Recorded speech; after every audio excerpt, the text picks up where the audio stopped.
बिस्मिल्लाहिर्रहमानिर्रहीम। एक गांव में गरीब नाई रहा करता था जो एक दरख्त के नीचे कुर्सी लगा के लोगों की हजामत करता। मुश्किल से गुजर बसर हो रही थी। इसके पास रहने को न घर था, न बीवी थी, न बच्चे थे। सिर्फ एक चादर और एक तकिया इसकी मलकियत थी। जब रात होती तो एक बंद स्कूल के बाहर चादर बिछाता, तकिया रखता और सो जाता। एक दिन सुबह के वक्त गांव में सैलाब आ गया। उसकी आंख खुली तो हर तरफ शोर व गुल था।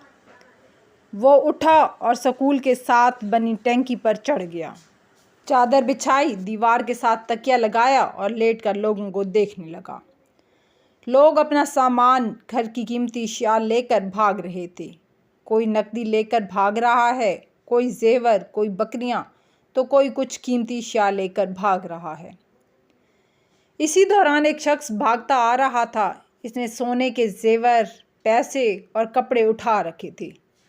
जब वो शख्स इस नाई के पास से गुजरा और इसे सुकून से लेटे हुए देखा तो गुस्से से बोला, ओए साड़ी हर चीज़ उजड़ गई है, साड़ी जान ते बनी है ते तू इथे सकून ना लमा पिया होए हैं। ये सुनकर नाई बोला, लाले आज ही ते गुरबत दी चस आई है।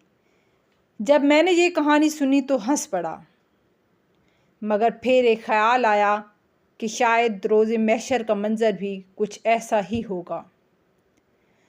जब तमाम इंसानों से हिसाब लिया जाएगा, एक तरफ गरीबों का हिसाब हो रहा होगा, 2 वक्त की रोटी, कपड़ा, हकूकुल्लाह और हकूकुल इबाद।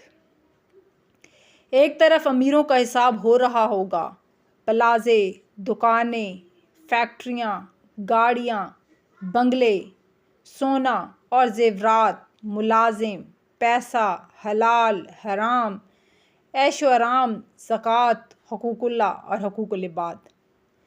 इतनी चीज़ों का हिसाब किताब देते हुए पसीने से शराबूर और खौफ से थर थर काँप रहे होंगे। तब शायद इसी नाई की तरह गरीब इन अमीरों को देख रहे होंगे। चेहरे पर एक अजीब सा सुकून और शायद दिल ही दिल में कह रहे होंगे कि आज जीते गुर्बत दी चस आइए। अल्लाह ताला से दुआ है कि हमें हर नेमत का शुक्र अदा करने की और अल्लाह की रज़ा के मुताबिक इस्तेमाल और तकसीम करने की तौफीक अता फरमाए। आमीन। प्यारे सुनने वालों, अगर आपको वीडियो पसंद आई है तो इसको लाइक करें, शेयर करें और चैनल को सब्सक्राइब ज़रूर कीजिएगा ताकि इस तरह की और भी बहुत अच्छी सी सबक आमोज़ वीडियोज़ आपको देखने को मिलें, सुनने को मिलें। दुआ में याद रखिएगा। मिलते हैं नेक्स्ट वीडियो में। तब तक अल्लाह हाफिज़।